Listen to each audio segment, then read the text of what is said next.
তো guys Amazon প্রাইমে একটা নতুন মুভি রিলিজ হয়েছে, যেটা হচ্ছে actually biopic movie of Usha Mehtaji. আর গাইজ যেখানে আমরা গান্ধীজি, ভগৎ সিং, সুভাষচন্দ্র বোস, সুখদেব, রাজগুরু, এই হিরোজদের সম্বন্ধে আমরা জানি, যারা আর কি স্বাধীনতা সংগ্রামী। এরপর তাদের মধ্যে এমনও অনেক হিরোজ ছিল যারা আর কি স্বাধীনতা সংগ্রামী, এবং মানে তাদের নাম মানুষে অনেক কম জানে, আমরা হয়তো চিনিই না, অনেকজন চেনেই না তাদেরকে। আর তাদের মধ্যেই এই একজন ছিল উষা মেহতাজি। তো গাইস তার উপর বেস করি মুভিটা করা হয়েছে, আমি দেখে নিয়েছি। আমাকে কেমন লাগলো এই ভিডিওতে ফুল ডিটেলসে বলবো, ভিডিওটি আপনার প্রথম থেকে শেষ পর্যন্ত দেখুন। তো গাইস সবার প্রথম যদি এই মুভিটার স্টোরিটার ব্যাপারে বলি, তো সবার প্রথম আমরা এখানে কি দেখতে পাচ্ছি যে এই উষা মেহতাজি 1942-তে সে একটা প্রাইভেট রেডিও স্টেশন আর কি শুরু করেছিল, যেখানে আর কি ঘরে ঘরে সবাইকে আর কি এই আজাদির কথা এবং এই স্বাধীনতার কথা ঘরে ঘরে পৌঁছে দেওয়ার একটা বিরাট জিনিস আরম্ভ করেছিল, যেটার নাম ছিল আজাদ রেডিও। কিন্তু এইখানে কি হয়, এই মুভিতে আমরা কি দেখতে পাই, সেটা আর কি নাম দেওয়া হয়েছে কংগ্রেস রেডিও, মানে পুরোপুরি চেঞ্জ।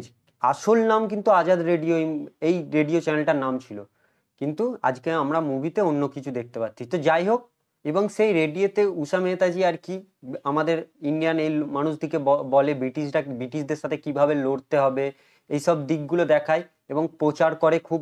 এই তো গাইজ এই মুভির কিছু পজিটিভ দিকও আছে এবং নেগেটিভ দিকও আছে, তো আমি সবার প্রথম পজিটিভ দিকগুলোর কথা বলি। তো গাইজ এই ফিল্মের আর কি যারা সাইড অ্যাক্টর আছে, যেমন আর কি ইমরান হাসমিনকে আমরা দেখতে পাবো, ছোট্ট একটা ক্যামিও রোল সে নিয়েছে। তো সে তার একটা ইম্প্যাক্ট দিয়ে যায় মুভিতে এবং খুব ভালোভাবে রোলটা নিয়েছে।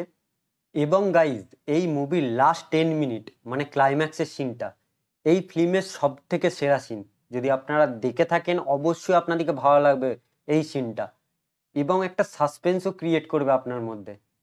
তো গাইজ পজিটিভ দিকগুলো বললাম, এরপর মুভির নেগেটিভ দিকও আছে, সেগুলো আর কি এরপর বলবো।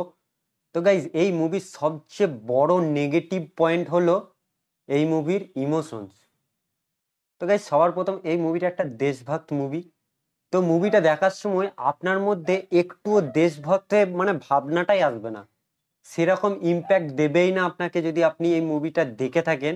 একটা দেশভক্ত টাইপের, হ্যাঁ একটা গুজবাম টাইপের এই জিনিসগুলো এক একটা সিন আছে, কিন্তু পুরোপুরি যদি আমি মুভিটার কথা বলি, এরকম আপনার একটুও ফিল হবে না।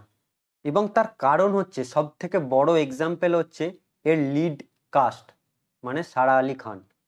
সে গাইজ অ্যাক্টিং কিন্তু খুব ভালো করেছে, কিন্তু এই যে উষা মেহতাজির ক্যারেক্টারটা সে কিন্তু ভালো করে নিতে পারেনি, তাকে ঠিক মানাচ্ছে না।